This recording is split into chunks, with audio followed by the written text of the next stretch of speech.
వాక్య సందేశంలోకి వెళ్ళే ముందు ఒక పాట పాడుకుందాం. మీకు అందరికి వస్తే నాతో ఏకీభవించండి, రాకపోతే చప్పట్లు కొట్టి దేవుని మహిమపరుచుకుందాం. కన్నీళ్లతో నీ సన్నిధి చేరగా కలిగినే పాదాలు కన్నీళ్లతో నీ సన్నిధి చేరగా కలిగినే పాదాలు కడగాలని విరిగిన మనసు నలిగిన హృదయం నీకిష్టమా, నలిగిన హృదయం నీకిష్టమా. హల్లెలూయా హల్లెలూయా హల్లెలూయా హల్లెలూయా. నీలతో నీ సన్నిధి చేరగా కలిగినే నీ పాదాలు కడగాలని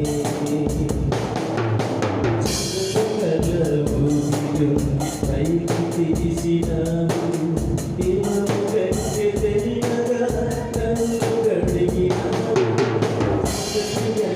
భూమి నుండి పైకి తీసినావు, హిమము కంటే తెల్లగా నన్ను కడిగినావు.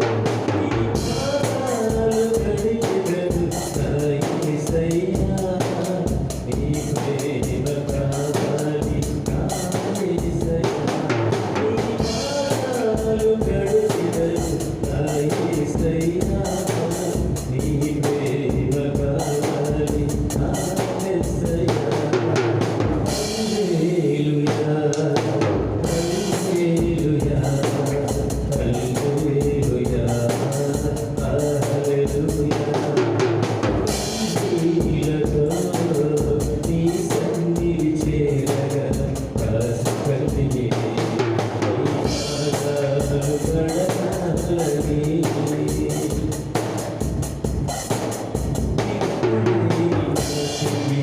గమనించిన దేవా, పడిపోయిన నా బ్రతుకును లేవనెత్తినావు. గమనించిన దేవా, పడిపోయిన నా బ్రతుకును లేవనెత్తినావు. చేరెదను నా యేసయ్యా, యుగయుగాలు స్తుతించు నా యేసయ్యా. చేరెదను నా యేసయ్యా, యుగయుగాలు స్తుతించు నా యేసయ్యా.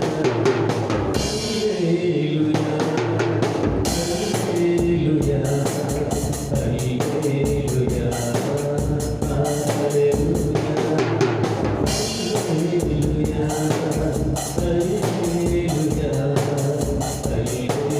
హల్లెలూయా హల్లెలూయా. నీలతో నీ సన్నిధి చేరగా కలిగినే నీ పాదాలు కడగాలని. నీలతో నీ సన్నిధి చేరగా కలిగినే నీ పాదాలు విరిగిన మనసే బలియాగమా, నలిగిన హృదయం నీకిష్టమా, నలిగిన హృదయం నీకిష్టమా. హల్లెలూయా హల్లెలూయా హల్లెలూయా హల్లెలూయా హల్లెలూయా హల్లెలూయా హల్లెలూయా హల్లెలూయా. మంచిది, పాట పాడి దేవుని మహిమపరుచున్నాము. ఈ సమయంలో దేవుని యొక్క వాక్య సందేశములకి వెళ్దాం. ప్రతిరోజు ప్రతి క్షణము ప్రతి గడియ దేవుని యొక్క వశంలో ఉన్నవి అన్న సత్యాన్ని మనకి తెలిసింది. అయితే కేవలము యేసయ్య సన్నిధిలోనికి ఈ రోజున వచ్చాము. యేసయ్యను మహిమపరుస్తూ ఉన్నామంటే మన భక్తి, మన శక్తి, యుక్తి కాదు, కానీ కేవలము ఆయన యొక్క విలువైన శిలువ రక్తము. ఆమేన్, హల్లెలూయా. కేవలం మన కొరకు కలువరి శిలువ కాల్చినటువంటి ఆ యొక్క రక్తము ద్వారా యేసయ్య సన్నిధికి వచ్చి ఉన్నామన్న సత్యాన్ని గ్రహించి దేవునికి మహిమ కలుగునేట్లో దేవుని యొక్క సన్నిధిలో మనము ఉన్నాము. అందుకు మనందరము కూడా అంతము వరకు సాక్ష్యంగా ఉంటూ దేవునికి మహిమ తెచ్చేవారంగా ఉంటూ ముందడుగు వేయటానికి ఇట్టి అవకాశం ఇచ్చిన దేవాది దేవునికి మహిమ, ఘనత, ప్రభావములు కలుగు చేస్తూ ముందుకు వెళ్తూ ఉన్నాం. హల్లెలూయా. ఒక చదవబడిన వాక్య భాగం మనందరం కూడా విన్నాము. విన్నటువంటి దాంట్లో నుంచి కొద్దిసేపు దేవుని యొక్క మాటల ద్వారా మనము నేర్చుకుంటూ ముందుకు వెళ్దాం. అపొస్తలుల కార్యములు 14వ అధ్యాయము 7 నుంచి 18 వరకు చదవగా మనందరం కూడా చక్కగా విన్నాము. వినినటువంటి దాంట్లో నుంచి జాగ్రత్తగా కొద్దిసేపు మనము ధ్యానం చేద్దాం. దానికంటే ముందుగా నాకు ఒక అలవాటు ఉంది. ఆ అలవాటు ఏంటంటే గత వారంలో ఏం చెప్పుకున్నాము అన్నటువంటిది అడగటము. మీకు కూడా ఒక అలవాటు ఉండాలి. ఏంటది? గత వారంలో ఏమి నేర్చుకున్నాను, ఏమి నేర్చుకోవడానికి వచ్చానో దాన్ని గుర్తు తెచ్చుకోవాలి అన్నటువంటి ఆలోచన, ఆశ. మరి ఎవరైనా చెప్పగలరా గత వారంలో ఏం నేర్చుకున్నాము? Very good. సహవాసము లేదా స్నేహము లేదా సాంగత్యము అనేటువంటి 3 మాటల మీద మనం గత వారంలో నేర్చుకుని ఉన్నాము. సహవాసము లేదా స్నేహము లేదా సాంగత్యము అనేటువంటి 3 మాటలు మనం గత వారంలో నేర్చుకున్నాం. ఈ రోజున చదవబడిన వాక్య భాగంలో నుంచి అంశం పేరు ముందుకు చెప్తున్నా. బలహీన పాదములు కలిగిన ఒక మనుష్యుడు. బలహీన పాదములు కలిగిన ఒక మనుష్యుడు అని టాపిక్ మీద మనం మాట్లాడుకుంటూ ఉన్నాం. ఒక చదవబడిన వాక్య భాగంలోకి వెళ్దాం. పరిశుద్ధ గ్రంథంలో దేవుడు ఏర్పరచుకుని ఉండినటువంటి 12 మంది శిష్యులను, 12 మంది యవన పడుచు వారిని తన సేవ కొరకే పిలుచుకొని ఆయన సేవ పరిచర్యలో ముందడుగు వేస్తూ ఉంటుండగా వారు సంపూర్తి చేయలేనటువంటి పరిచర్య లేదా సేవ లేదా సువార్త మరి పౌలు గారు చేస్తున్నట్టుగా దేవుని యొక్క దృష్టిలో దేవుడు పౌలు గారిని ఏర్పాటు చేసుకొని ఆ 14-15 పత్రికలు రాస్తూ మొత్తం కలుపుకొని సువార్త చాలా దిక్కుల చాలా సంఘాలు స్థాపిస్తూ దేవుని యొక్క నామమును హెచ్చిస్తూ గణపరుస్తూ ఒక 12 మంది చేయలేనటువంటి సువార్త ఈ పౌలు గారు కూడా చేస్తూ దేవుని యొక్క చిత్తమును నెరవేర్చినటువంటి వారిగా మనం చెప్పగలుగుతున్నాం. అయితే 13వ శిష్యుడు అని వ్రాయబడలేదు, కానీ 13వ శిష్యుడిగా ఈయన్ని లెక్కింపవచ్చును అన్నటువంటి నినాదాలు పలుకుతూ ఉన్నాయి. అయితే ఈ యొక్క పరిశుద్ధ గ్రంథంలో వ్రాయబడిన మాటల ప్రకారంగా చూస్తే పరిశుద్ధుడైన పౌలు గారు తనకు ఒక ప్రియమైనటువంటి కుమారుడు తిమోతి ఉన్నాడు. ఆయన ఎక్కడ ఉన్నాడు అంటే పలానా దేశంలో, పలానా ప్రాంతంలో, పలానా పట్టణంలో, పలానా ఊరిలో అని కాకుండా ఒక ఆయన ప్రేమిస్తూ ఉండినటువంటి ఒక పట్టణం ఉంది. ఆ పట్టణం ఏదంటే వాక్యం చూద్దాం. అపొస్తలుల కార్యములు 16వ అధ్యాయంలోకి వెళ్దాం. 1-2 వచనాలు.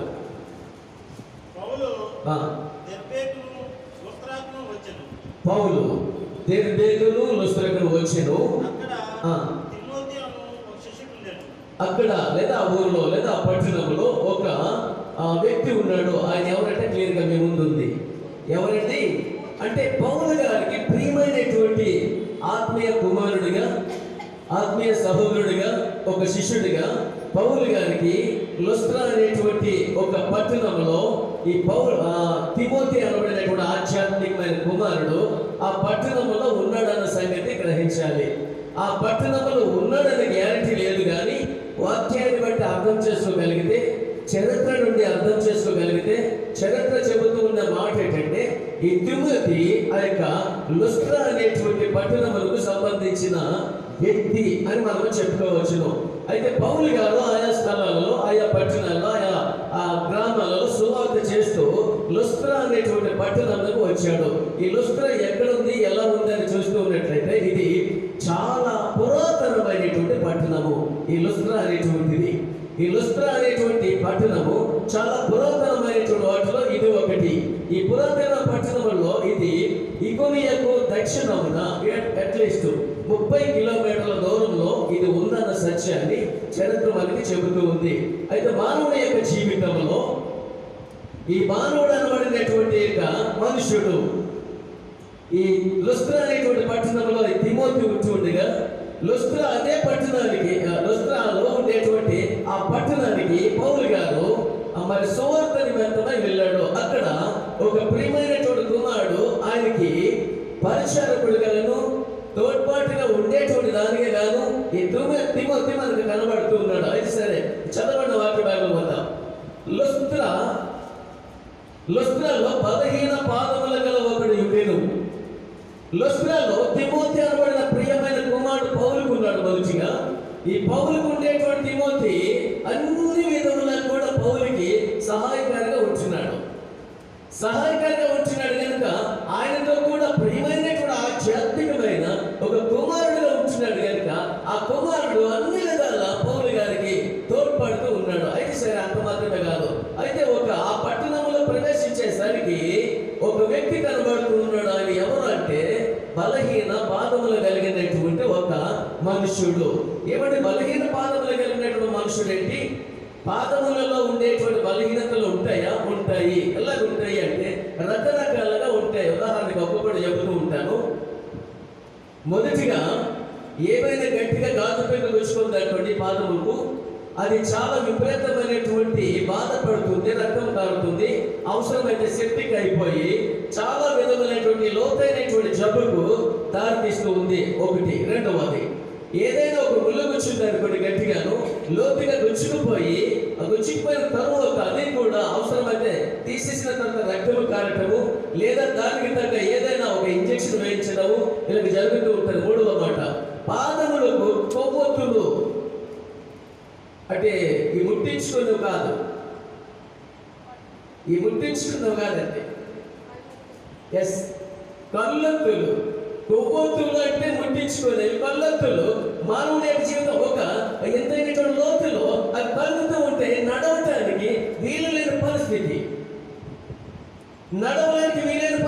ఆ పరిస్థితిలో కొంతమంది ఉండొచ్చు. నాలుగో మాట చెప్తున్నా. ఈ నాలుగో మాట, ఒక జబ్బు కలిగినటువంటి వారిగా, ఒక రోగము కలిగినటువంటి వారిగా, నడవలేని పరిస్థితుల్లో ఉండేటువంటి వారిగా, ఏ పరిస్థితుల్లో కూడా అడుగు తీసి అడుగు వేయకుండా ఉండేటువంటి వారిగా చాలా మంది కనబడుతుంటారు. అయితే అలాంటి వారిలో ఈయన ఒక మనిషి. ఎవరు? ఆ లుస్త్రలో ఉండినటువంటి ఒక వ్యక్తి, ఒక మనుష్యుడు. ఏం కనబడు? బలహీన పాదములు గలగా ఈ యొక్క మనుష్యుడు మనకు కనబడుతున్నాడు. ఎందుకంటే అది మధ్యరకంగా వచ్చేది కాదు, లేదా మరి చివరి దశలో వచ్చేది కాదు. ఆయనకి ఎలా ఉందంటే పుట్టిన దగ్గర నుండే ఉందంట.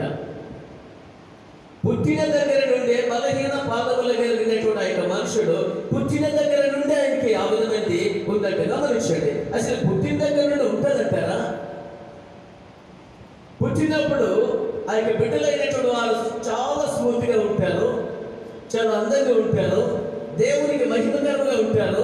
అన్ని విధాలకు కూడా చూస్తూ ఉన్నట్లయితే అలాంటి పరిస్థితుల్లో బిడ్డలైన వారికి అలాంటి పరిస్థితి ఏర్పడదు. కానీ ఒకటి, ఈ రోజుల్లో ఎక్కడ చూసినా, ఎవరు చూసినా పుట్టిన వెంటనే బిడ్డలైనటువంటి వారికి చాలా రోగాలతో పుడుతూ ఉన్నారు. అవునంటారు? కాదంట. పుట్టిన తోడనే అనేకమైన రోగాలు, పక్షికామాలని సమస్య అనేకమైన ఉన్నాయి. ఏ రకమైన వ్యాధి అయినప్పటికీ ఈయన ఏ వ్యాధి అంటే, ఏ రోగము అంటే బలహీన పాదములు కలిగినటువంటి ఒకడు కనబడుతూ ఉన్నాడు ఈ లుస్త్ర పట్టణంలో.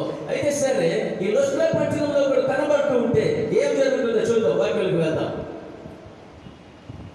అతడు పుట్టిన మొదలుకొని కుంటివాడు ఎన్నడూ నడుములకి కూర్చుని ఉండేవాడు. గమనించండి, ఈ కళ్ళొత్తులు కలిగినటువంటి ఆయనకి ఇంకోటి ఉంది. అదేమిటంటే ఏ స్థలంలో కూర్చుంటాడో ఆ స్థలంలో నుంచి లేవలేక పరిస్థితిలో ఉండేటువంటి కుంటివాడు. ఆ స్థలంలో కూర్చుని ఉండినటువంటి ఉండేటువంటి వాడే ఒక కుంటివాడుగానే ఉండిపోతున్నాడు. ఈ మాట చూస్తే, కుంటివాడు అనేటువంటి మాట చూస్తే, పుట్టిన దగ్గర నుండే అవిటివాడిగా, పుట్టిన దగ్గర నుండే బలహీన పాదములు కలిగినటువంటి వాడిగా, ఆ యొక్క వ్యక్తిలో అలాంటి రోగము లేదా బలహీనము లేదా జబ్బు కనబడుతూ ఉంటుండగా, అలాంటి వ్యక్తి ఏ పరిస్థితిలో నడవలేకుండా అలాగే ఉండిపోతున్నాడు. వయసు అక్కడ లేదు కానీ అలాంటి పరిస్థితుల్లో ఆయనని దేవాది దేవుని నామములో పరిశుద్ధాత్మ ద్వారా నింపబడినటువంటి మరి దేవుని యొక్క శిష్యులు అనబడినటువంటి వారు ఉన్నారు. ఒక చూద్దామండి, అపొస్తలుల కార్యం 3వ అధ్యాయం వెళ్దాం. ఆ 3-4 వచనం చూద్దాం.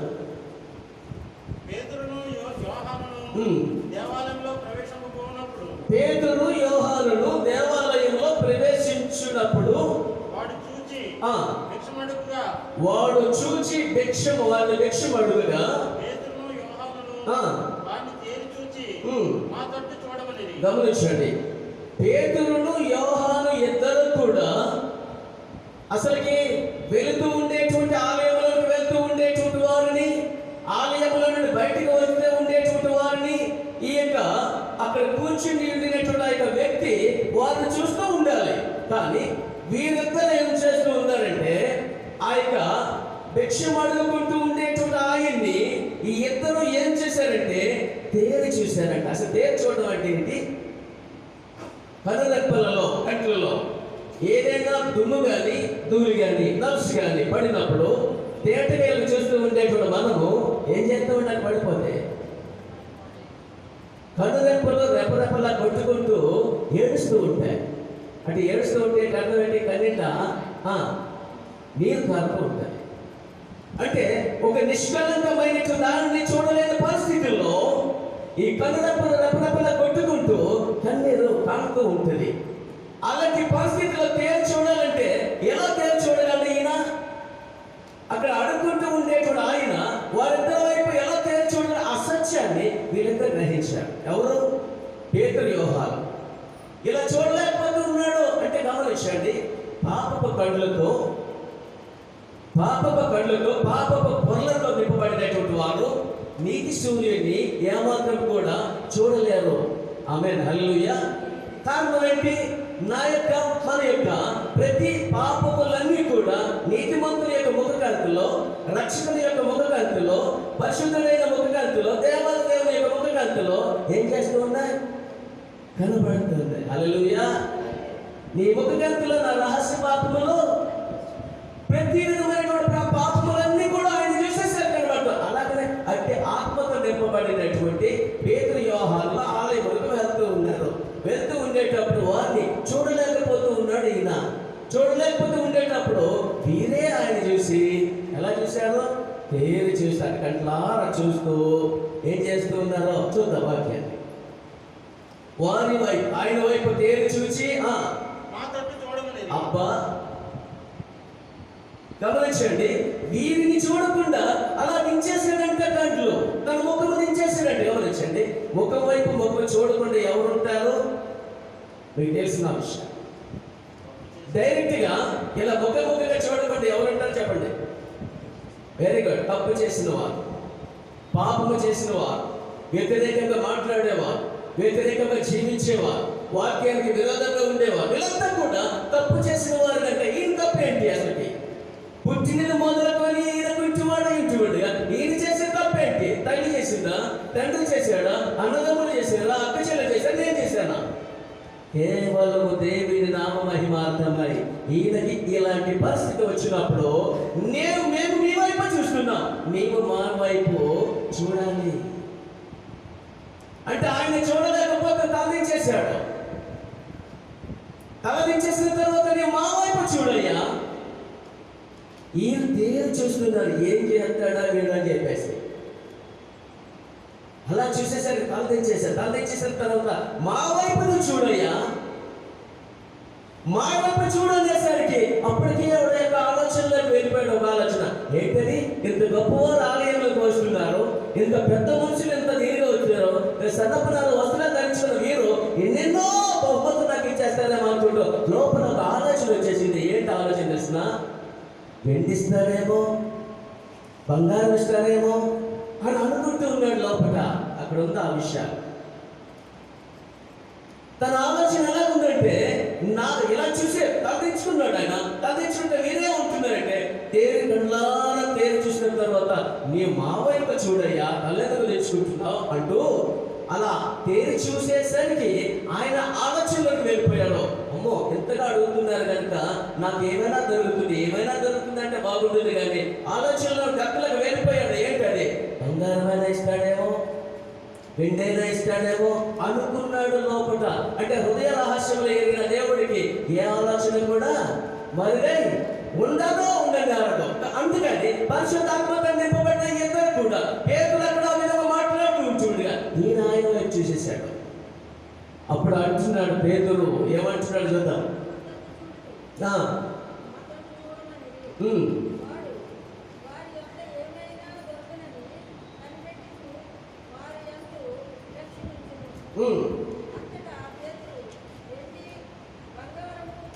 అంతటా పేతురు అంటూ ఉన్నాడు, ఆయన ఆలోచనకు వెళ్ళిపోయాడు. ఏంటది? ఏమైనా అంటే బంగారం కానీ వెండి కానీ నాకు దొరుకుతుందేమో అనుకున్నాడు. కానీ ఈయన అంటున్నాడు, ఆయన హృదయం ఏంటో, ఆయన ఆలోచన ఏంటో, ఆయన తలపులంటే ఈయన తెలిసిపోయి ఎందుకో ఆత్మతో నింపబడ్డాడు కనుక, ఆత్మల తీవ్రతలో ఉన్నాడు కనుక వెండి బంగారంలో నా యొక్క అబ్బా అసలు ఆ మాట వాళ్ళు ఎందుకు అనాలి అంటే, ఆల్రెడీ ఈయన యొక్క ఆలోచన ఏంటి, ఈయన యొక్క తలంపులు ఏంటి, ఈయన యొక్క జీవితంలో ఆలోచించిన విధానం ఏంటి, ఆల్రెడీ పరిశుద్ధాత్మ దేవుడు పేతురు గారికి చెప్పేశాడు. ఇదిగో ఆయనైతే ఈ యొక్క ఏమైనా దొరుకుతుందంటే ఆలోచన లేదే కానీ వెండి కానీ బంగారం కానీ బయటపరిచేశాడు. అప్పుడు అంటున్నాడు ఈయన, వెండి బంగారములో కానీ ఒకటి నా యొక్క లేవు అనుకున్న మాట ఎందుకు వాడాడంటే, ఉచితముగానే స్వస్థపరచువాలని పొందుకున్నాడు ఆయన, ఉచితముగానే రక్షణ పొందుకున్నాడు, ఉచితముగానే అనేక మందికి వీటిని తెలిసేయాలి. ఆమేన్, హల్లెలూయా. ఆయన దేవుని యొక్క శిష్యులైన వారు ఉచితంగానే అన్ని పొందేశారు, ఉచితంగానే అన్ని స్వీకరించారు. ఇంకా వారు కూడా ఏం చేస్తున్నారంటే, నా యొక్క మా యొక్క వెండి బంగారములో లేవు కానీ అది మాకు కలిగినది అన్నాడా, నాకు కలిగింది అన్నాడా? వ్యక్తిగతమే కదా, వ్యక్తిగతం కదండి. పక్కన యోహాను గారు ఉన్నారు, ఆయన తీవ్రమైన పరిశుద్ధాత్మతో నింపబడిన వాడే. కానీ ఆయన అంటున్నాడు, నా యొక్క నా దగ్గర వెండి బంగారములు లేవు. అయితే ఒకటి, నేను ఏదైతే కలిగి ఉన్నాను, నేను ఏదైతే పొంది ఉన్నానో, నేను ఏదైతే స్వతంత్రించుకున్నానో అది మాత్రమే నీ పట్ల నేను చేయగలుగుతున్నాను.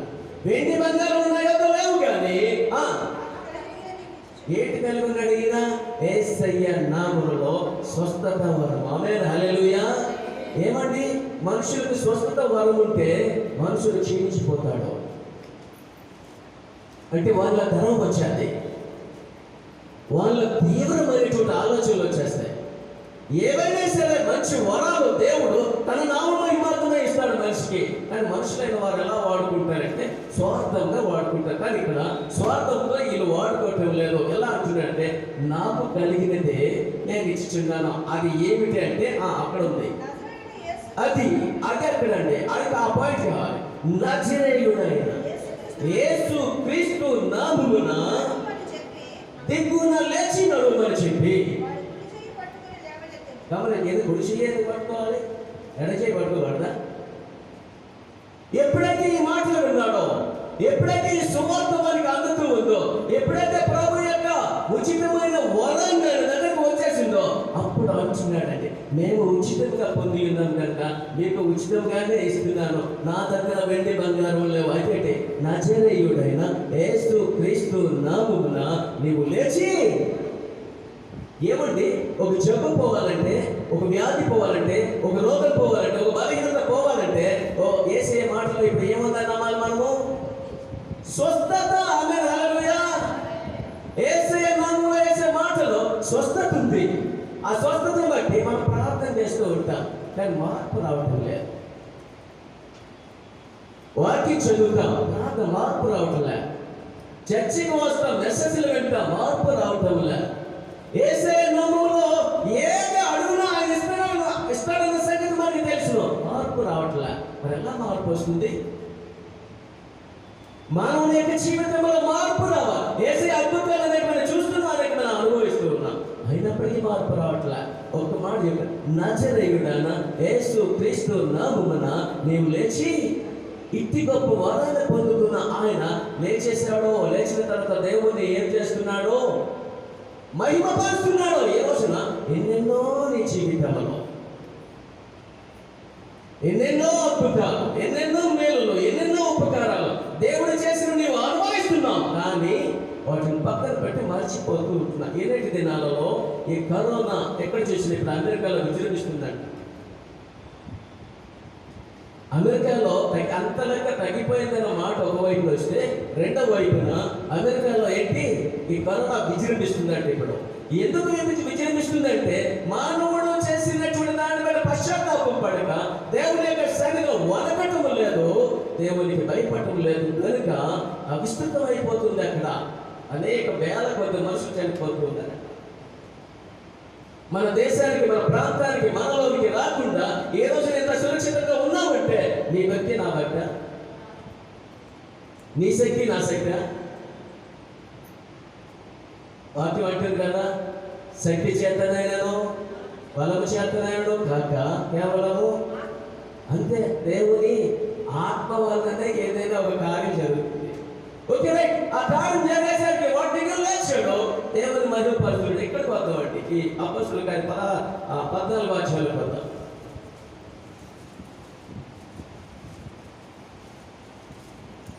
అతడు పుట్టిన మొదలుకొని కూర్చువాడు, ఎన్నడూ నడవలేక కూర్చుని ఉండేవాడు. అతడు పౌలు మాట్లాడుట వినెను. ఆమేన్, హల్లెలూయా.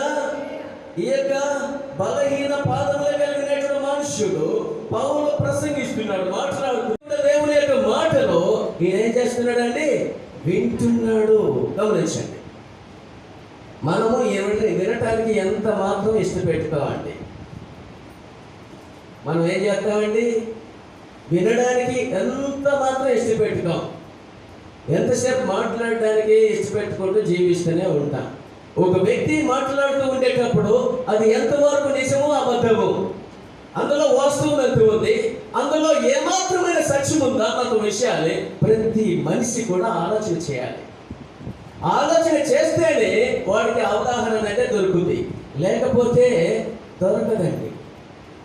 లేకపోతే ఎంతటి వ్యక్తికైనా సరే ఆలోచన విధానం అనేది అవసరము.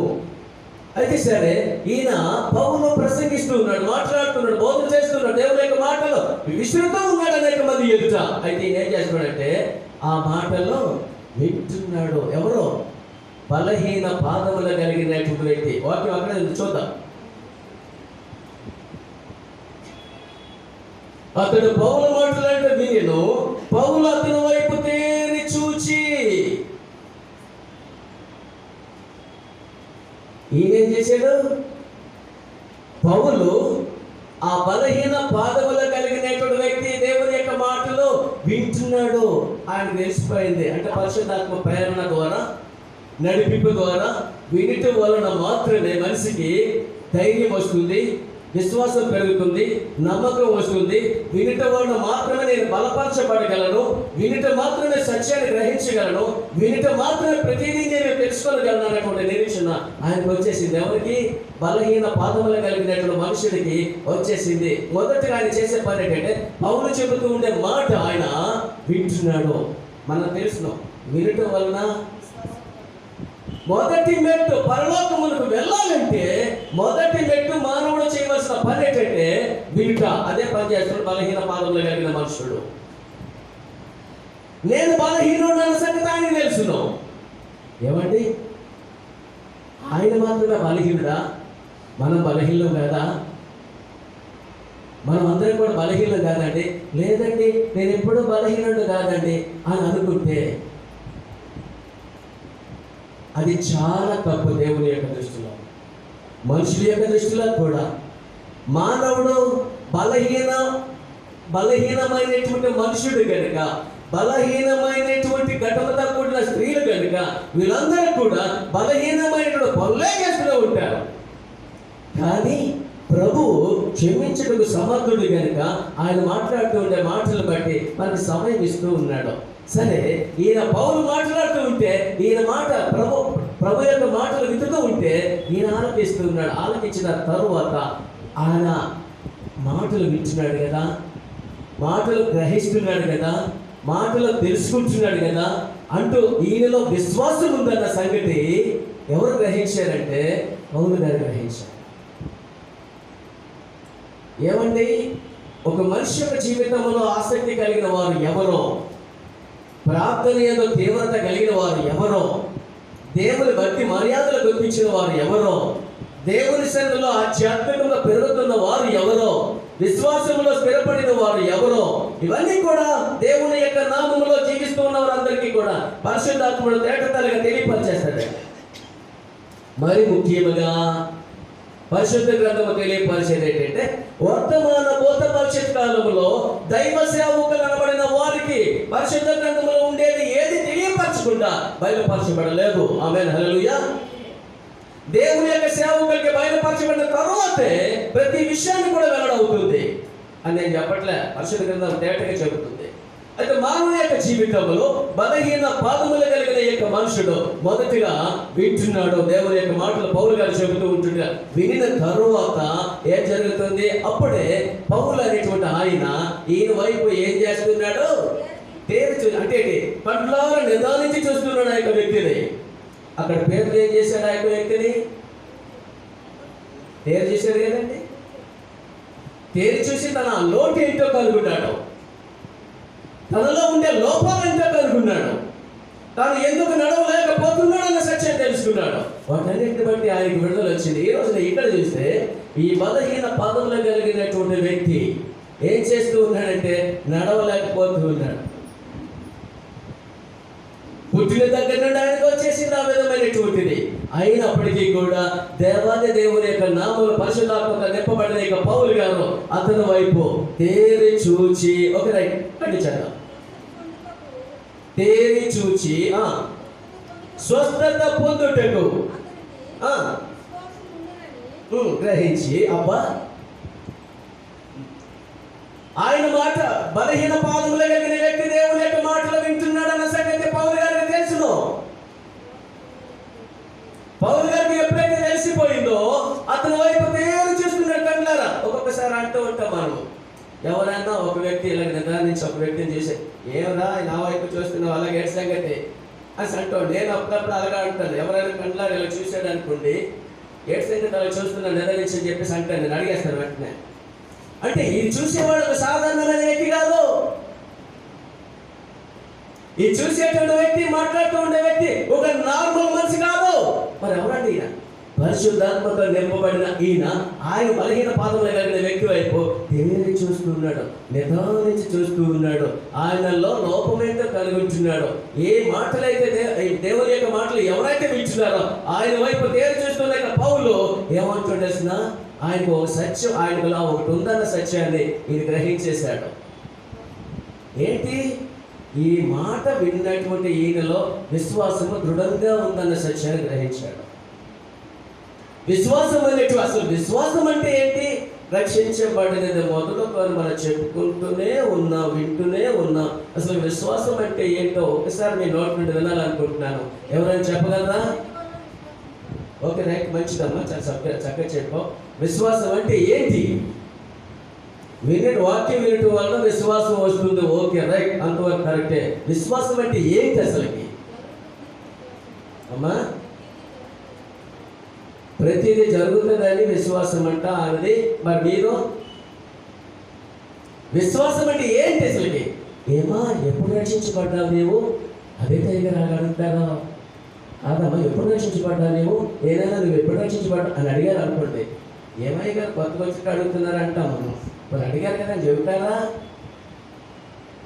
నేను పలానప్పుడు నేనైతే 4వ నెల 6వ తేదీ 4వ నెల 96లో నేను రక్షించబడ్డాను అని నేను చెబుతాను. ఎప్పుడయ్యా రక్షించబడ్డావు అంటే మరి ఏమంటే మీకు తెలియనట్టు అడుగుతారా అంటాం మనం కదండి. మానవుని యొక్క జీవితంలో విశ్వాసం అంటే నేను అడిగినది దేవుడు ఇస్తాడు. నేను అడిగినది దేవుడు నాకు ఇస్తాడు. అయితే నమ్మకం అంటే ఏంటి?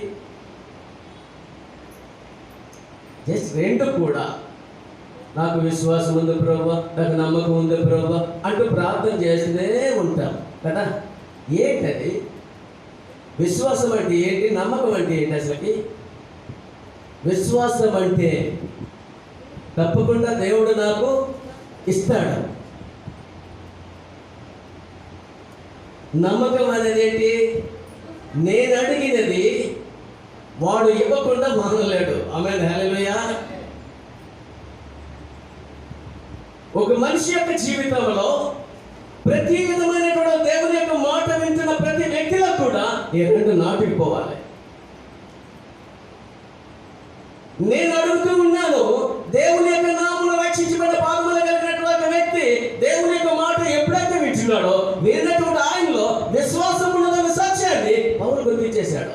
ఎప్పుడైతే పౌలు గుర్తించాడో ఆయన అడుగుతున్నాడు, ఆయన వ్యక్తిని ఏమని అడుగుతున్నాడో మరలా ఇప్పుడు వాక్యం చదువుకుందా, ఇప్పుడు చదివింది.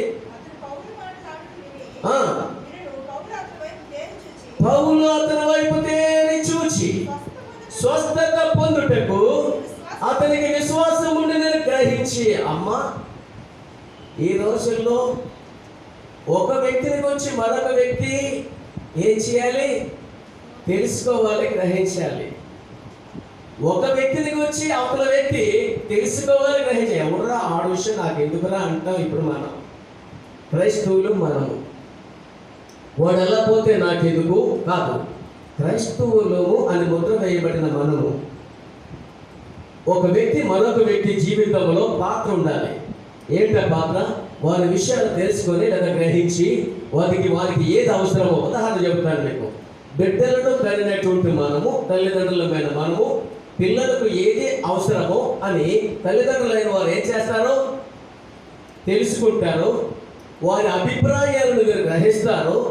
వారికి తెలుసుకున్నంత మాత్రాన విడిచిపెట్టేవారు కాదు, గ్రహించి వాటిని ఎలా తీర్చాలి అన్నది ప్రయత్నం చేస్తారు. ఇక్కడ ఈ పౌలు గారు ఏం చేస్తున్నారు? ఆయనకి విశ్వాసం ఉన్నదన్న సత్యాన్ని పౌలు గారు ఏం చేశాడు? ఆయన గ్రహించాడు. అయితే గ్రహించిన తర్వాత ఆయనకు ఒక లోపం ఉంది. ఏంటది?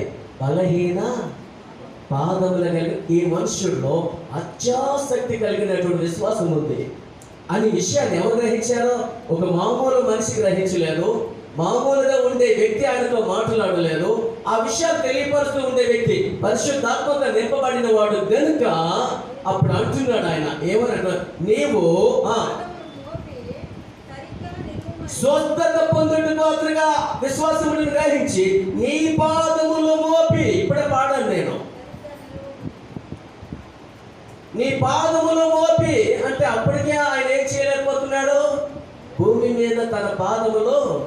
నేను పాలకొండలో ఉండేటప్పుడు, పాలకొండలో లేను, అక్కడ ఆ చుట్టు ప్రాంతాల్లో సేవా పరిచయం చేసినప్పుడు అనగా పెట్టింది గత పాస్టర్ గారు వాళ్ళ ఊరు అది. ఆ ఊర్లో నేను సేవ చేసేటప్పుడు పాలకొండ ఏరియాకి వెళ్ళినప్పుడు ఒక వ్యక్తి ఆ కళ్ళొత్తులు కలిగినటువంటి వాడు ఇంటూ నడవలేకపోతూ ఉండేవాడు. ఏమంటారా గుర్తున్నారంటే నేను అడిగితే, బాబు గారు ఇదిగోండి ఈ కళ్ళొత్తులు ఇలా అయిపోయేవి, నేను నడవలేకపోతుందని చెప్తూ ఉండేవాడు. అంత మాత్రమే కాదు, ఆయనకి ఎక్కుళ్ళు వచ్చేసేవాయి. బాగా ఎక్కుళ్ళు వచ్చేస్తే అదేంటండి మీకు ఇంటర్వ్యూ లేకుండా వచ్చేస్తుంది ఎక్కులు అంటారు కదంటే ఆ వచ్చేస్తుంది ఏంటంటే నేను అడిగేవాడిని. అంటే ఆయన చెప్పేవాడు, బాబు ఈ ఎక్కులు వస్తూనే కానీ పీతలు ఉన్నాయి కదా, పీతలు ఉండేటువంటి రంధ్రంలో ఉండే నీళ్లు తాగితే ఎక్కులు పోతాయట బాబు, ఇప్పుడు ఎలా వస్తాయి అని నాతో ఆయన అన్నాడు. అవునా? రంధ్రంలో ఉండేటువంటి ఆ నీళ్లు అంటే ఆ రంధ్రాల్లోకి వెళ్తాయి ఈ పీతలు, ఆ రంధ్రంలో ఉండే ఆ నీళ్లు తాగితే ఎక్కులు పోతాయట ఆయన చెప్పేమాట. నాకైతే తెలియదు. సరే, ఆ వ్యక్తికి ఈ కళ్ళొత్తులు ఉండేవి. కళ్ళొత్తులుండి నడవలేని పరిస్థితుల్లో ఉంటే అది నీ పోదా అంటే మరి పోతే బాబు ఓట్లతో పెరిగిపోతున్నాయి, కాలు నిండా అయిపోతున్నాయి అంటున్నాడు ఆయన. సరే, ఆయన పక్కన పెడతాం. ఇక్కడ ఈ యొక్క వ్యక్తి బలహీన పాదములు కలిగినటువంటి వాడే నడవలేని పరిస్థితుల్లో ఉంచి ఉండి. ఈ రోజుల్లో మనము కూడా కాళ్ళుండి నడవలేము. ఆయన కళ్ళు బలహీన పాదములు కలిగిన వాడు కనుక నడవలేకపోతున్నట్టు ఒక అర్థం ఉంది. మనకి కాళ్ళుండి నడవలేము, చేతులుండి ఆయన పనులు చేయలేము, నోరుండి ఆయన పాటలు పాడలేము, కళ్ళుండి కూడా వాక్యాన్ని చదవలేము.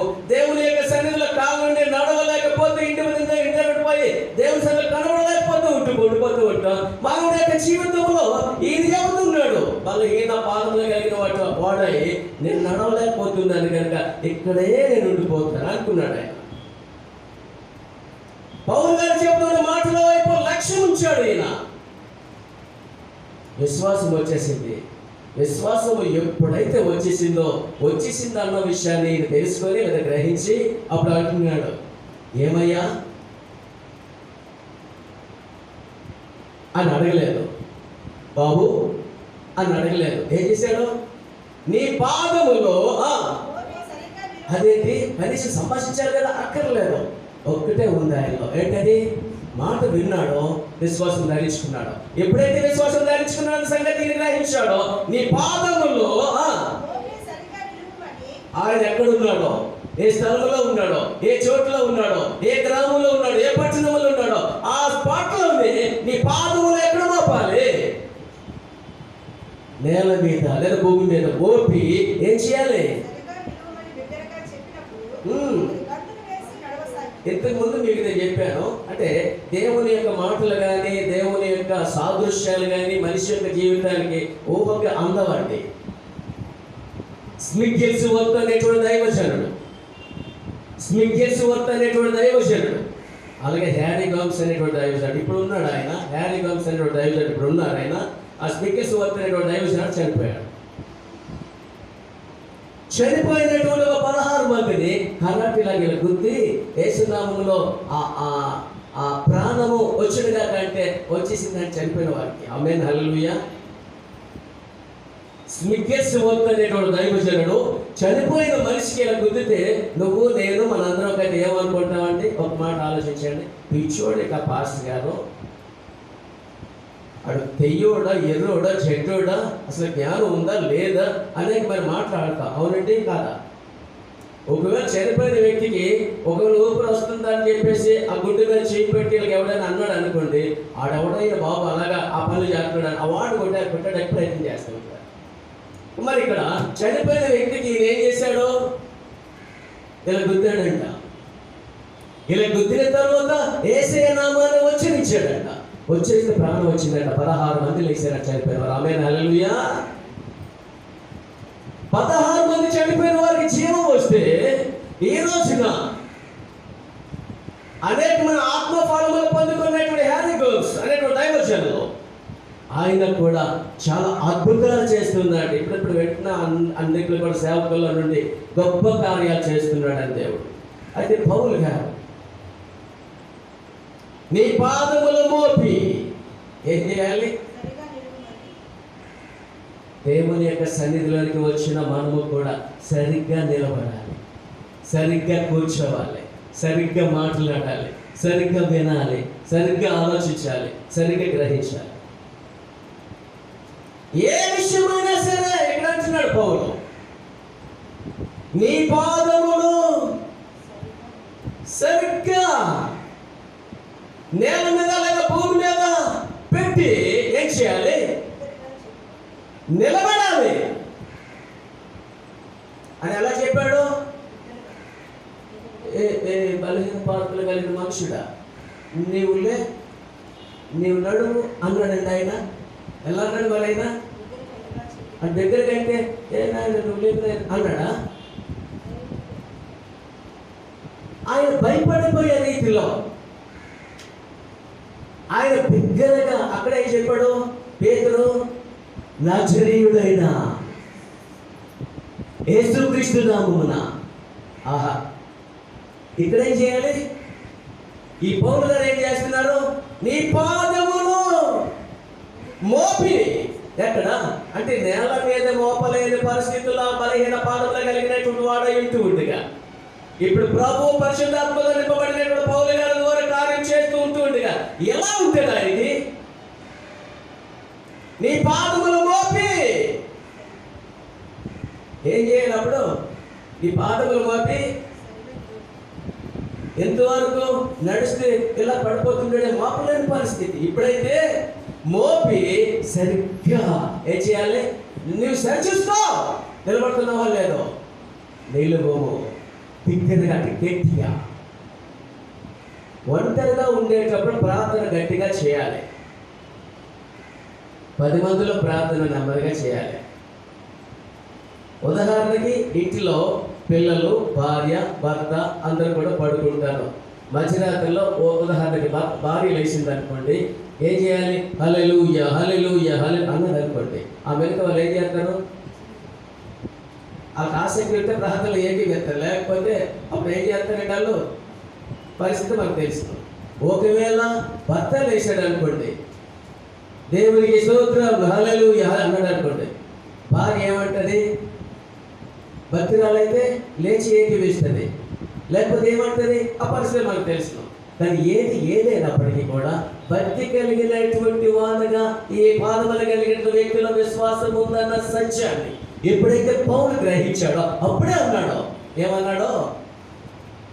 నీ పాదములో మోపి సరిగ్గా నిలువము. ఆ మాట ఈ రోజున మన జీవితాల్లో సరిగ్గా మనం ఉన్నామంటే, సరిగ్గా దేవుని యొక్క విశ్వాసంగా ధరించుకున్నామంటే, సరిగ్గా దేవుని యొక్క మాటలు మనలో ఉన్నాయంటే మనతో కూడా దేవుడు మాట్లాడుతున్నాడు. ఏమని? నీ భక్తి సరిగ్గా ఉంటే, నీ విశ్వాసము సరిగ్గా ఉంటే, నీ నమ్మకము సరిగ్గా ఉంటే నీవు నిలబడిపోతావు. ఆమేన్ హల్లెలూయా. ఈ రోజులో దేవుని యొక్క నామములో జీవిస్తూ ఉండేటువంటి మనందరము కూడా యేసయ్యలో ఉన్నామనుకుంటూ సరిగ్గా నిలవలేకపోతాం, పడిపోతూ ఉంటున్న భక్తి జీవితంలో. అదే చేశారు వీళ్ళు, ఆదాము కూడా. ఏమని? కొంతవరకు తన భక్తి జీవితాన్ని దేవునికి కనపరిచారు, తన భక్తి జీవితాన్ని దేవుని ఎదుట వెల్లడి చేశారు, తన భక్తి జీవితాన్ని దేవునితో స్నేహం చేసే రీతిలో ఉంచారు. అయినప్పటికీ కూడా కొంత దూరం ప్రయాణం చేసిన తర్వాత, కొన్ని సంవత్సరాలు అయిన తరువాత ఆయన పడిపోయాడు. ఎక్కడ? లోకంలో. అంటే శరీరాశ వచ్చేసింది, నేత్రాశ వచ్చేసింది, జీవపడమ్మం వచ్చేసింది ఆయనకి. ఎందుకంటే మానవుడి యొక్క భక్తి జీవితం కూడా అలా పడిపోతుంది సరిగ్గా లేకపోయినందువలన. సరిగ్గా ఉంటే అద్భుతాల కోకొల్లండి. ఈయన ఏం చేశాడు? సరిగ్గా నిలువము అంటే అప్పుడు నీకు నీలో ఉండే బలహీనతలన్నీ కూడా పోతాయి. నువ్వు సరి చేసుకో. ఒకే వాక్యం కదా.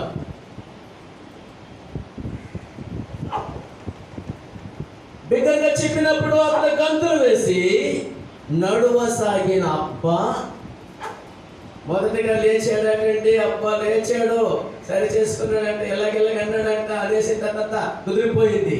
కుదిరిపోయిన తర్వాత ఏం చేస్తున్నాడు ఆయన? గంతులు. అసలు ఒక మనిషికి ఆనందము, సంతోషం అనేది ఎప్పుడు వస్తుంది? ఒక బలమైన అద్భుత కార్యం జరిగేటప్పుడే కదా. మొదటి అద్భుతం ఏంటి? నిలబడిపోయాడు. సరిగ్గా నిలబడిపోయిన తర్వాత కాము ఉన్నాడా? ఏం చేస్తున్నాడు ఆయన? గంతులు వేసుకున్నాడంటే తన జీవితంలో, తన హృదయంలో ఏమొచ్చిందంటే చెప్పసఖ్యము కానటువంటి ఆనందము, సంతోషము. ఈ ఆనందము, సంతోషం నీ జీవితంలోకి రావాలంటే ఒక్కటే చేయాలి: ప్రభువులో సరిగ్గా నిలబడాలి, ప్రభువులో నువ్వు సరిగ్గా ఉండాలి, ప్రభువులో సరిగ్గా నీ విశ్వాసంగా ధరించుకోగలిగితే ప్రభు యొక్క అద్భుతాలను కోరుకోవాలండి. వాక్యం చదువుకుంది. నెక్స్ట్ వచ్చి అమ్మా. జన సమూహములో పౌలు చేసిన దాన్ని చూచి లోకయోనియ భాషలో దేవతలు మనుషు రూపము దాల్చిమయ్యేందుకు దిగి వచ్చి ఉన్నారని కేకలు వేసి ఆ వచనం చెబుతున్నాను జాగ్రత్తగా. పౌలు చేసిన దానిని లోకయోనియ భాషలో దేవదూతలు మనుషు రూపం దాల్చి మన ఎందుకు తిరిగి వచ్చి ఉన్నారని కేకలు వేశారు అని గమనించండి. ఈ దేవదూతలు ఎవరు? జుపతి అనేటువంటి బర్నబా, హెర్మే అనేటువంటి పౌలు. జుపతి అనేటువంటి పరిశుద్ధ గ్రంథంలో ఉంది, హెర్మే అనేటువంటి మాట పరిశుద్ధ గ్రంథంలో ఉంది. వారికి బిరుదునిచ్చేటువంటి మాటలు ఏమిటంటే, లోకయోనియలో ఉండేటువంటి భాష, ఆ ప్రజలైన వారికి, ఆ దేశపు గ్రీసు దేశస్తులు అనబడిన వారి ప్రజలైన వారందరికీ మాటలు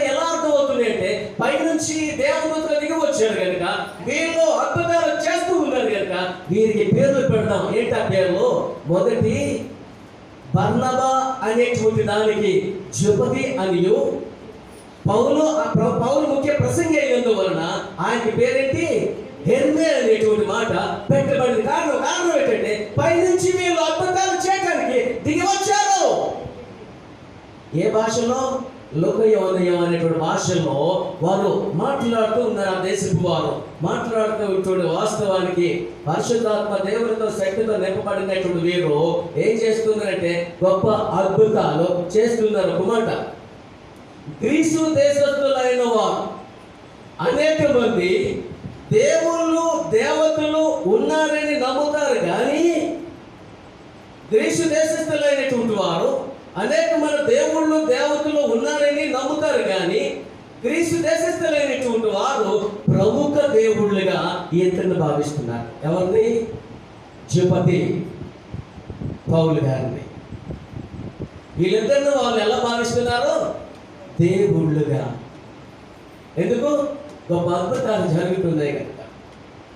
గొప్ప అద్భుతాలు జరుగుతున్నాయి కనుక వీళ్ళ దేవుళ్ళ కాదు, ఎవరో కనిపిస్తూ ఉండేటువంటి జుపతి. రెండవది హెర్మే, అంటే బర్నబా అనబడిన బర్నబాకి జుపత అనియు, పౌలుకి హెర్మే అనియు, అంటే ఆ వాళ్ళ పేర్లు పెట్టినటువంటి కనుక వీళ్ళ దేవుళ్ళు అని వారి పేరు పెట్టినందువలన ఏం జరుగుతుందంటే అక్కడ అద్భుతం జరుగుతుంది. ఒక రైట్ నెక్స్ట్ మాటలకు వెళ్తే కొన్ని మాటలు రెఫరెన్స్ చూద్దామండి. యెషయా గ్రంథం 52:7. త్వరగా టైం అయిపోయింది. యెషయా గ్రంథం 52:7. ఓకే, ఇంటికి వెళ్ళి చూడండి. 119:5. అలాగే 2వ వృత్తాంతం 16:7. అలాగే 12-14. అలాగే మొదటి రాజుల గ్రంథం 15:23-24. చివరి మాట ముగించేస్తారు చెప్పేశాక. ఎఫెసీయులకు రాసిన పత్రిక 6:15. ఈ మాట చెప్పేసి ముగిస్తాను. ఎఫెసీయులకు రాసిన పత్రిక 6:15.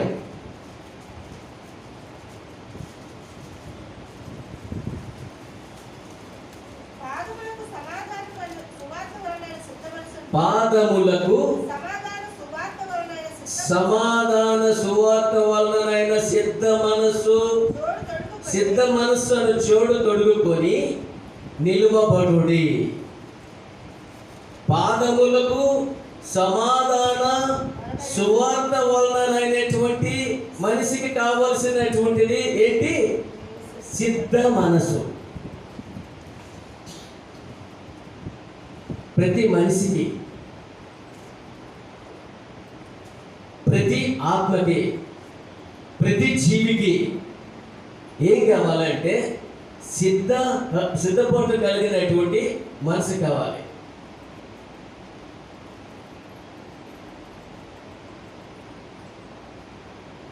ఒక పాట బెర్త్మ్యాన్ గారు పాడారు. ఏంటది? పాదాలు కొలత సరికాదయ్యా, మోకాళ్ళ లోతు సరిపోదయ్యా. పాదాలు కొలత సరికాదయ్యా, మోకాళ్ళ లోతు సరిపోదయ్యా. ఈతల మునిగి లేవాలయ్యా, ఈతల మునిగి లేవాలయ్యా. ఆడి పాడి తేలాలయ్యా, ఆడి పాడి తేలాల. ఎంతలో ఆడి పాడి తేలాలంటే దేవుని యొక్క ఆత్మలో. ఎప్పుడు సిద్ధపాటు కలిగినటువంటి మనిషి, సిద్ధపాటు కలిగినటువంటి ఒక మానవుడు, సిద్ధపాటు కలిగిన దేవుని యొక్క భక్తుడు అనబడినటువంటి వాడు ఏ కార్యమైనా చేయటానికి సిద్ధపడి ఉండాలి. అయితే ఇక్కడ సమాధానముతో కూడినటువంటి అక్కడ చక్కని అనేటువంటి మాట, సిద్ధ మనసు అనేటువంటి మాట, సువార్త వలన అనేటువంటి సిద్ధ మనసు అనేటువంటి మాట అక్కడ పరిశుద్ధ గ్రంథంలో మనకు కనబడుతూ ఉంది. సువార్త వలనైన సిద్ధ మనసు. దేవుని యొక్క మాటలు వింటున్న నీ జీవితంలో, నా జీవితంలో, మన జీవితంలో ఏం చేయాలంటే పాదములను తొట్టిల్లకుండా సరిగ్గా నిలవబడేటట్టుగా, సరిగ్గా ఉండేటట్టుగా చూసుకోవాలి. నా పాదములు నా ఇష్టం, నేను ఎక్కడికైనా వెళ్తాను చేస్తానంటే ఎవడో ఏమంటాడు? ఏమంటావు? కానీ వాక్యం మాత్రం నీకు చెబుతుంది ఏమని? నీ పాదములో సరిగ్గా నడవాలి అంటే, సరిగ్గా నిలవబడాలంటే, సరిగ్గా ప్రభువులో ఉండాలంటే, సరిగ్గా దేవుని యొక్క వాక్యం బట్టి చూసుకోగలిగితే, ఇక్కడ ఈ మాట ఏంటంటే, పాదములకు సమాధాన సువార్త వలన సిద్ధ మనసు అని జోడు తోడుకోవాలి. ఎవరితోనైనా వెళ్ళొచ్చును కానీ అప్పులున్నోడితో వెళ్ళకూడదు అంటారు కొంతమంది. ఎందుకంటారు అది? ఎవరితోనైనా వెళ్ళొచ్చును కానీ అప్పులున్నోడితో వెళ్ళకూడదు అంటారు. అంటే వాడికి అనేటువంటి చీవాట్లు దొరుకుతూ ఉంటే వాటిని జోబుతో నింపుకుంటూ ఉంటాడు వాడు. కానీ సిద్ధ మనసు అనేటువంటి జోడు అంటే ఏంటి? ఎప్పుడు ఎవరికి ఎలా సమాధానం చెప్పాలి, ఎవరితో ఎలా మాట్లాడాలి, ఏ పని చేయాలి, ఏ జోడు తొడుక్కోవాలి. ఏమంటే షాప్కి వెళ్ళాం అనుకోండి, ఈ జోడు అనేటువంటి కాళ్ళకు ఎగస్ట్రా ఉండేటువంటి తొడుక్కుంటాం అంటారా? ఏంటది? సరిగ్గా సరిపడిన రీతిలో, అలాగే సరిగ్గా ఉండేటువంటి రీతిలో నీ సిద్ధ మనసు అనేటువంటి ఏం తొడుక్కోవాలి? జోడు. ఈ చెప్పులు తొడుక్కున్నందువల్ల, జోడు తొడుక్కున్నందువల్ల అర్థం ఏంటి? అపాయకరమైన పరిస్థితుల నుంచి, ఈ లోక సంబంధమైన దుస్థితి నుండి, ఈ లోక సంబంధమైన తుప్పలు ముళ్ళులు వాటి నుంచి, రాయుల నుంచి, అనేకమైన గచ్చి పొదల నుంచి తప్పించబడడానికి సిద్ధ మనసు అయినటువంటి జోడు మనిషి ధరించుకుంటే వాటి నుండి వాడు రక్షించబడతాడు. Amen hallelujah. అలాగే ఆధ్యాత్మికంగా చూస్తే దేవుని యొక్క వాక్యం అనేటువంటిది సువార్త వలనైనటువంటి మానవుని యొక్క జీవితంలో దాన్ని ధరించుకోగలిగితే, సమాధానం అనేటువంటి జీవితంతో కూడిన వాక్యము నీలో ఉండగలిగితే, సిద్ధ మనసు కలిగినటువంటి వారిగా జోడు దగ్గరికి తీసుకుని వచ్చి నీవే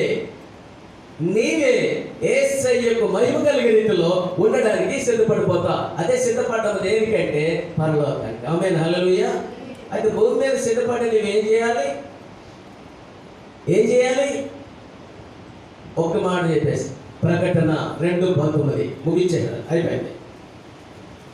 ప్రకటన 2:19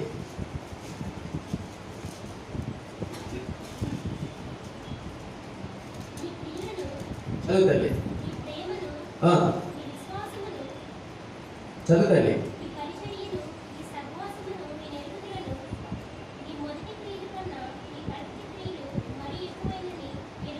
ఒక్కసారి మరొకసారి గట్టి చదువుతాలి, కొద్దిగా సౌండ్ పెంచమ్మా. నీ క్రియలను, నీ ప్రేమను, నీ విశ్వాసమును, నీ పరిచర్యను, నీ సహవాసమును, అబ్బో ఇవన్నీ కూడా ఆయనకు తెలుసు, ఆయన ఎరుగుదుడు. కానీ నీ మొదటి క్రియల కన్నా ఒక్కసారి ఆలోచించేద్దామా? ప్రభు నామములో రక్షించబడ్డ నీవు, ప్రభు నామములో జీవిస్తూ ఉండేటువంటి నీవు, నేను, మనము సేవకుడే కావచ్చు, విశ్వాసి కావచ్చు, సమస్య ఎవరైనా కావచ్చు. నీ క్రియలు, నీ భక్తి, నీ విశ్వాసము, నీ నమ్మకము, సహనము అంతా కూడా నాకు తెలుసును.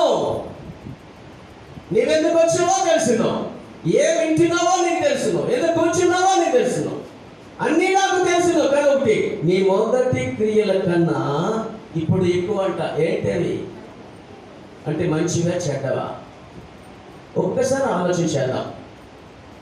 నేను ఆలోచిస్తున్నాను ఇప్పుడు, ఈ కడవరి దినాలలో, ఈ చివరి దినాలలో, ఈ దుర్దినాలలో, ఈ ఆఖరి దినాలలో, ఈ అంత్య దినాలలో జరుగుతూ ఉన్న విషయాలను బట్టి నేను చాలా బాధపడిపోతుంటాను. ఏంటా బాధ అంటే, అదేంటి? ప్రభువును విశ్వసించిన మనుషులు, ప్రభువును నమ్మినటువంటి భక్తులైన వారు వాక్యాన్ని విని వాక్యం ప్రకారముగా చేతనైనంత మట్టుగా ఎందుకు జీవించలేకపోతూ ఉన్నారు? నేను చాలా కుమిలిపోతూ ఉంటాను ఈ విషయాల్లో. వాక్యము విని, వాక్యాన్ని చదివి, వాక్యము తెలిసి కూడా సరైన రీతిలో సక్రమంగా సరిగ్గా ఉండలేకపోతూ ఉన్నారంటే ప్రభు హెచ్చరిస్తే మాట్లాడుతున్నాడు. ఏంటది? నీ క్రియలు నాకు తెలుసును, నీ విశ్వాసము నాకు తెలుసును, నీ సహనము నాకు తెలుసును, నీవెందుకు వచ్చావో నాకు తెలుసును, ఎందుకు కూర్చున్నావో నాకు తెలుసును, ఏ వింటున్నావో నాకు తెలుసును. మరి ఇవన్నీ తెలుసును అంటూ చివరిగా ఏమని తెలిసిన, నీ మొదటి క్రియల కన్నా ఇప్పుడున్న క్రియలు ఎలాంటివి ఒక్కసారి ఆలోచన చేద్దామా? బలహీన పాదములు కలిగిన వ్యక్తికి దేవాది దేవుడు మాటలు విన్నాడని తెలుసుకున్నాడో, విశ్వాసం ఉందని పౌలు గ్రహించాడో, పౌలుల నుండి ప్రభు గొప్ప కార్యం చేశాడు. ఈ రోజున నీ జీవితంలో నిన్ను ప్రభు గుర్తించే స్థితిలో నీవు ఉన్నావా? ఆమె దేవుని ఎంత విశ్వాసం వచ్చింది అని ఎవరన్నారు? పౌలు గారు లూదియా వచ్చిందా? లూదియా వచ్చి కూర్చుందట, మాటలు విన్నదట. వింటూ ఉండగానే ప్రభు మాటలు ఎందు లక్ష్యం వచ్చింది. ప్రభు యొక్క మాటలు ఎందు ఆమె వచ్చింది. అపొస్తలుల కార్యాలు 16వ అధ్యాయంలో ఆ ప్రభు యొక్క మాటలుగా లక్ష్యం ఉంచింది. లక్ష్యం ఉంచిందని ఎవరు గ్రహించారో? పౌలు గారు గ్రహించారు. పౌలు గారు గ్రహించిన తర్వాత ఏం చేశారు? దేవుని యొక్క నామములో తన వృత్తినిచ్చే వ్యాపారం ఇంటి అంతటిని కూడా ఆశీర్వదించి కుటుంబంతా రక్షణ మార్గం నడిపించేశారు. ఈ రోజు దేవుని యొక్క మాటలు వింటున్న ప్రియమైన బిడ్డ, నీ నా క్రియలో, నీ నా పరిచర్య, నీ నా సేవ, నీ నా భక్తి, నీ నా విశ్వాసం, నీ నా సహనం దేవునిలో ఎలా ఉందో ఒక్కసారి ఆలోచన చేద్దామా? ఒక్కసారి ఆలోచన చేద్దామా? ఒక్కసారి బలహీన పాదంలో కలిగిన వ్యక్తిని పౌలు చూసి, తేరు చూసి ఆయన్ని దిగ్గున లేచి నడవమని చెప్పాడు. గంతులు వేసేస్తున్నాడు, అనేకమైన కేకలు వేసేస్తున్నాడు, దేవుని మహిమపరుస్తున్నాడు. ఏ రోజున ఈ మాటలు వింటున్నా నీవు నేను మనందరం కూడా మన భక్తి జీవితంలో ఎలా ఉంటున్నాము? విశ్వాస జీవితంలో ఎలా ఉంటున్నాము? సహనం యొక్క జీవితంలో ఎలా ఉంటున్నాము? మన క్రియలు అన్నీ కూడా దేవునికి తెలుసు. అంత మాత్రమే కాదు, రక్షించబడక ముందు ఎలా ఉన్నావో, రక్షించబడిన తరువాత ఎలాగున్నావో ఒక్కసారి నీ అంతటి నీవు ఒకసారి ఆలోచించగలిగితే దేవుని యొక్క మాటలు నీలో అనేకమైన రీతిలో ఉత్తేజపరిచి ముందుకు నడిపించడానికి సిద్ధపడుతుంది. అట్టి గొప్ప కృప దేవుడు మనకు అనిపించి ముందుకు నడిపించిన కనుక ఆమె ప్రార్థించేద్దాం. చిన్న ప్రార్థన చేద్దాం. పరిశుద్ధుడైన తండ్రి, నీ వందనాలు. ఈ మాటలు ప్రతి బిడ్డను బట్టి నీ స్తోత్రం. వారి కుటుంబాల్లో, వారి బిడ్డలలో మీరుండి వారి ద్వారా వైపుపోతండి, దీవించండి, ఆశీర్వదించండి. ఎన్ని శ్రమలు వచ్చినా ఓర్పుకు దారి తీసి, ఆ ఓర్పు అనేటువంటి సహనానికి దారి తీసి, సహనం అనేటువంటిది సకల జనులకు తెలియచేసిన దాని ప్రకారం మీ దగ్గర ఉండే దీవెనల ఆశీర్వాదాలు పొందుకుంటుంది. కృప వెంటనే దయచేయమని దీవించి ఆశీర్వదించి మరి యేసు నామములో అడిగి వేడుకొని చిన్న ప్రార్థన సమర్పించుకుంటున్నాము తండ్రి. ఆమేన్.